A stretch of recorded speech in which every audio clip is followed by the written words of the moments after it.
Hey guys, just a quick little refresher on passing the Linux Plus exam. I know a lot of people take it and they fail on their first try. It isn't the easiest certification, but it isn't the toughest either. If you put the time in, the work in, you should be able to pass. Now, I have a few little things I want to say. When it comes to Linux, you got to do a lot of practicing because it's very command line based. So you got to practice a lot. Most people that use your Linux, they know how to use the command line. And if you're a hacker, cybersecurity professional in any way, shape, or form, you're probably familiar with Kali Linux and stuff like that. You are going to be using the command line. What I would recommend is making sure that you have a home lab. You make your own home lab and you use something like VirtualBox and you install some virtual machines on there, Kali Linux, Ubuntu, things of that nature, right? And for Red Hat based purposes, you would want to install something like CentOS, because just so, even if there are a lot of versions of Linux, right? Linux is really the kernel, right?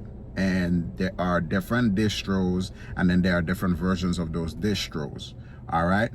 So with that being said, for let's say Kali Linux, if you want to install something on there, you would use sudo apt install whatever the name of the thing is that you're trying to install on there. And then for something like Red Hat, you will use RPM or yum to install an application or whatever the case may be, right? With that being said, that can confuse you as well, because these different distros, they have little different things about them, different commands. Yes, they are similar and they build on the same kernel, but it's still a little bit different. So you kind of will have to get to learn some of everything, right? But the main thing is to practice. I had my own home lab and I had Kali Linux and stuff on my device so I can practice. But what I really used was IT Pro TV. I felt like it was very affordable. It was like $59 a month and it was worth it to me. I was able to use it and learn and be able to practice those hands-on commands and hands-on skills. And that's going to be the number one thing for you, because remember, this exam is about, do you know these commands? Now remember, for the CompTIA Linux Plus, you're not putting in the full command. You're not going to have to remember how to type it in, but you're going to have to know what it looks like when you look at the multiple choice questions. You are able to pick the right ones. Now, if you don't know the right commands, the right arguments, the right options that go with these commands, it's going to be hard. Just by misplacing something, you might get it wrong, right? You have the idea, it's close, but by mistakenly placing the commands in the wrong order and writing it out the wrong way, you might get it wrong. The only way for you to prevent that from happening is for you to be able to practice consistently. Practice. A lot of practice tests is going to help you. I'm telling you, just practice.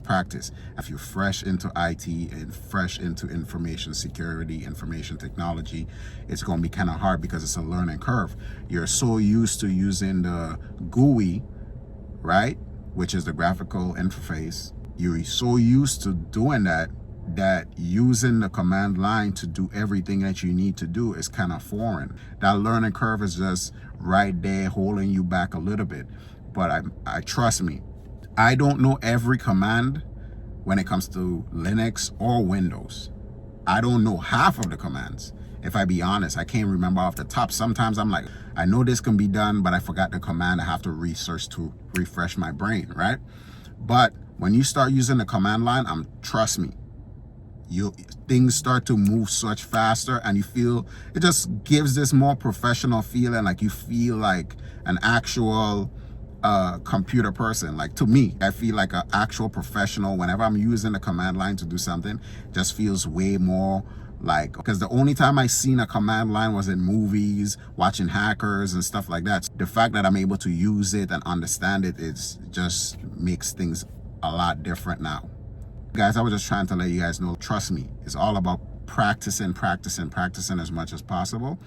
And once you practice as much as possible, then you're able to remember and recognize things, and you're able to see two commands and be like, these two might be right, but I know these two right here definitely wrong. Now you heighten in your chances of getting the question right by doing process of elimination and stuff like that. But trust me, that exam, for you to pass it, just need to practice, practice, practice. Start with the simple stuff. Do it every day. Do it every day. Do it every day. Do it every single day. Instead of doing things the normal way that you would do it, try to get used to, I want to open this specific app, or I want to create a text file or whatever. You know what? Let me do it through the command line for fun. If you mess up, you mess up. But trust me, just practice, practice, practice, guys. Practice. You'll know when you're ready. Trust me, you'll know when you're ready for the exam. Don't overthink it. Practice, practice, practice, practice. Take a lot of practice tests. For these type of exams, I would say take a lot of practice tests. Some of the CompTIA exams, or any of the other exams I got for any of the other people like Microsoft or whatever, I would say, of course, take your practice exams. But this exam, I want you to take as much practice exams as you can, just to make sure you know these commands, because this is fully a command-based exam. You're going to get questions about commands, commands, commands.